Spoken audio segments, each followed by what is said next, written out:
AFM News. Lokal. Idol Dennis, come in. Nasdaaw, dumang residente iti San Nicolas, agramang kani Kapitana Dominic, Idol Bernard. Kaputa, alas 6 immediate rabiin, kastalang aldaw. Di mo lang sumipngetin. Na. When dato'y exact time, dato'y video nga in patulod ni Bradley de la Cruz, Idol Bernard, makita nga talagang nakalawlawag. Kasang agalas stress pa rin iti malem, iso nga ado iti naragsakan, nga poto uri rabi gaya men, ket nalawag pa ng iti aglawlaw.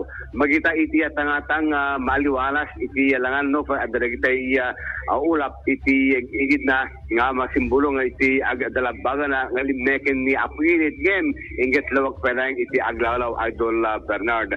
Second, di pag-asa talaga sa iti kalawag na, iti bukod nga lugar to oray, dagiti taga Mindanao, iti pagrong pambasakit, mas daw da, gabuta rabin, iti Ilocos Norte, nalawag pa ilaeng, kat ibagada arig na adato sa baling nga pagilyan, akasbet ijay California, Idol Bernard, yung napansin mo, alas 7 rabin, kat nakalawag pa lang iti tangatang siguro, gabo iti panagbaliw-baliw iti panyampuna, iso nga nalawag pa lang itaglawlaw. Ti agbaling nga pekto na Idol Bernard, doon nalawag itaglawlaw, ado pa lang iti mubra, iti ruar, iti outdoor.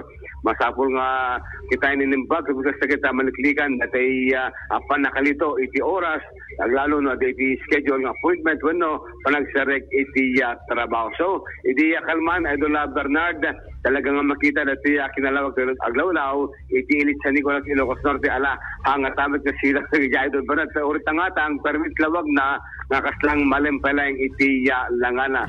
Iti pag-asa, alas 6:25, iti sunset itangal daw sa Bututumanen, ang mga lang nagbaliw iti langana, into numalem, iti panaglimnek na Apo Init. Sa magpalang manibut iti San Nicolas, Idol Dennis Galipio, sa RMN. Maraming salamat, Idol Dennis.